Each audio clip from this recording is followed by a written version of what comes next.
Hunter Biden thought he had the upper hand with a joke, until Barron Trump took the mic and left everyone speechless. The ballroom at the Beverly Wilshire Hotel was a sight to behold that evening. Chandeliers sparkled overhead, casting a golden glow over the elegantly dressed guests who milled about with glasses of champagne in hand. The annual charity gala was in full swing, a gathering of the nation's elite, from politicians and business moguls to celebrities and media icons. Conversations buzzed across the room, blending with the soft strains of a live orchestra playing in the corner. Among the attendees was a figure who had become somewhat of a wild card in the public eye: Hunter Biden. Dressed in a sharp black tuxedo, he was already drawing attention, not for his outfit, but for his animated conversations and his tendency to command the room with an unmistakable energy. Some chuckled, others exchanged side glances, but most were used to Hunter's antics. This wasn't his first gala, after all, and his reputation preceded him. Across the room stood Barron Trump, the youngest member of the Trump family. At just 18, Barron had grown into an imposing figure, both in stature and composure. Dressed in a perfectly tailored navy suit, he exuded a calm demeanor, quietly observing the bustling crowd.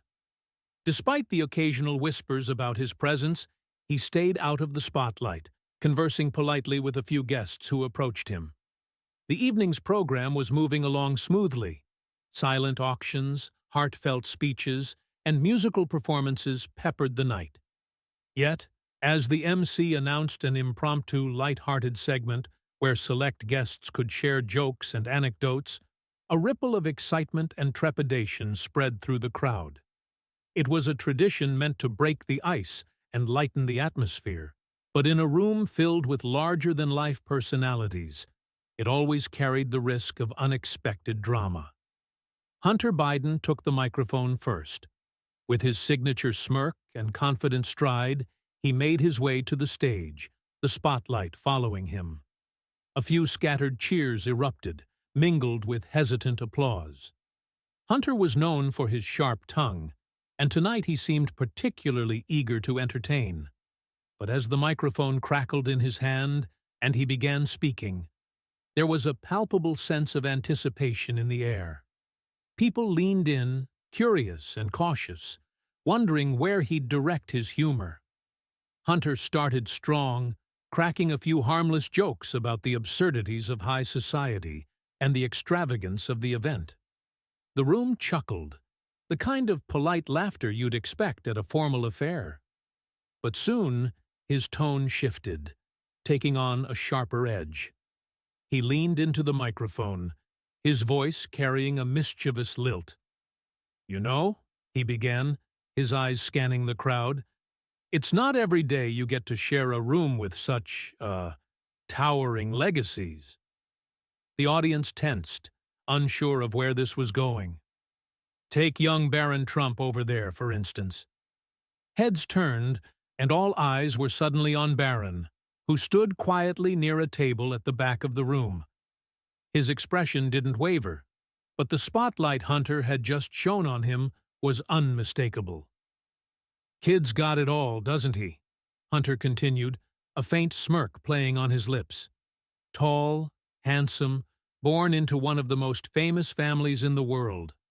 But I've always wondered—" He paused, drawing out the suspense. "What's it like to grow up with a name bigger than your personality?" A hushed silence fell over the room. The joke had landed, but not in the way Hunter might have intended. The audience froze, unsure of whether to laugh or recoil.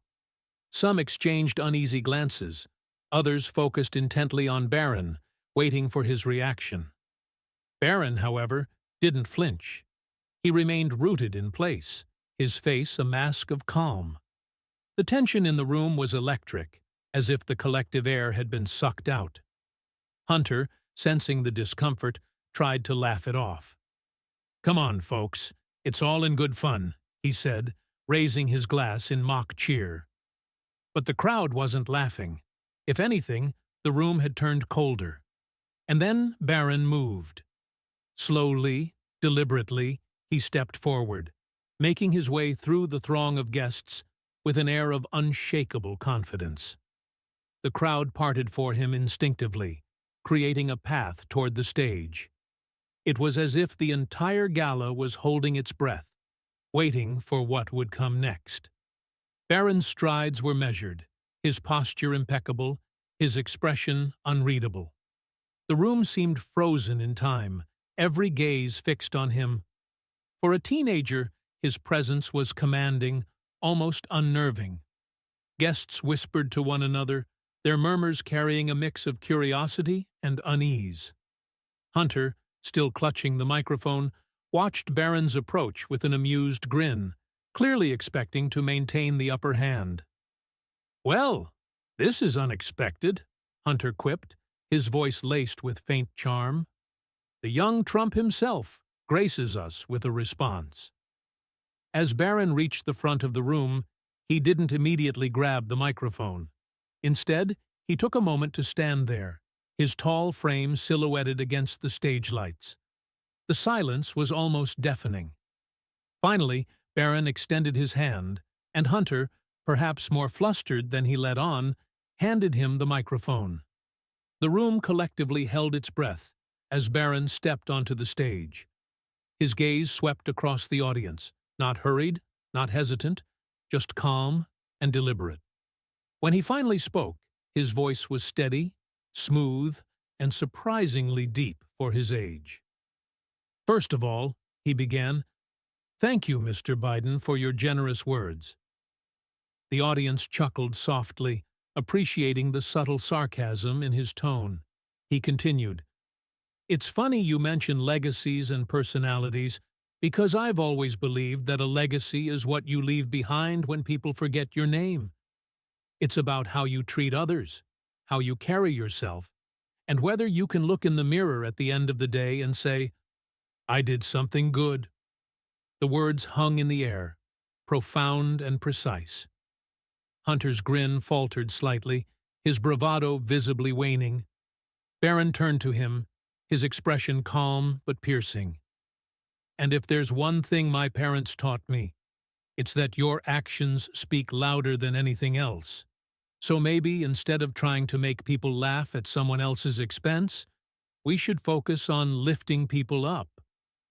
A ripple of applause broke out, hesitant at first, but it quickly gained momentum. The room was alive now, the tension replaced with something else: admiration, respect, even awe. Barron's composure was magnetic, and the crowd couldn't help but respond. Hunter shifted uncomfortably, clearly caught off guard. Barron, however, wasn't done. "This gala," he said, his voice firm but polite, "is about raising money for causes that matter. It's not about who can tell the best joke or grab the most attention. So let's refocus on what's important, shall we?" The applause erupted again, louder this time. Barron handed the microphone back to Hunter with a slight nod. Without waiting for a response, he turned and walked off the stage, his posture straight and his confidence unwavering. The shift in the room was palpable. Barron had completely turned the tables. As Barron made his way back to his table, the room buzzed with energy, a stark contrast to the earlier awkward silence. Guests exchanged looks of astonishment, and quiet murmurs quickly turned into audible conversations. The young man had not only held his own, but had managed to articulate a lesson in grace and respect that resonated deeply with the audience. For many in the room, Barron Trump had been something of an enigma, seen but rarely heard. Yet tonight, he shattered expectations. The quiet teenager, who had always been overshadowed by his family's towering reputation, had emerged as a voice of reason and maturity. At the back of the room, a group of journalists whispered furiously, scribbling notes and shooting glances at Barron. Cameras that had previously been focused on the stage now turned toward his table, capturing his composed demeanor as he sat back down, calmly sipping from his glass of sparkling water. Hunter, still standing on stage, attempted to recover. "Well, folks," he said with a forced chuckle, "I guess I've been put in my place." The joke landed awkwardly, met with a few polite laughs, but mostly silence. It was clear that the crowd's allegiance had shifted. Seated near the front, an older woman in an emerald gown leaned toward her companion. "He didn't just respond," she said, her voice tinged with admiration. "He reminded us of what truly matters." As the gala continued, the atmosphere shifted. The buzz of superficial chatter was replaced by meaningful conversations. Guests reflected on Barron's poised response, dissecting the wisdom and grace he had displayed. Hunter Biden, however, quietly slipped to the bar, his earlier confidence visibly waning. Barron remained composed. As others celebrated his moment, he stayed engaged with the evening's purpose, listening to speeches and thanking well-wishers. A prominent philanthropist approached him, her eyes warm. "Young man," she said, "your words tonight were a gift. Thank you for reminding us why we're here." Barron's response was simple and unpretentious. "I only said what felt right," he replied. But everyone in the room knew it was more than that. In a single moment, he had turned an awkward situation into a lesson about dignity, respect, and the power of words. His humility left an indelible mark on the event's purpose. By dessert, the story had already traveled beyond the ballroom. Social media lit up with hashtags like #Barron Trump, and posts praising his maturity quickly went viral. One tweet read, "Last night, an 18-year-old showed us that leadership isn't about power, it's about character. Bravo, Barron Trump." In one corner, a journalist typed furiously on her phone. "This isn't just a gala story," she murmured to her colleague. "It's a reminder of what leadership should look like." Even as the MC tried to steer the evening back to the charity's mission, the energy of the room was undeniably altered.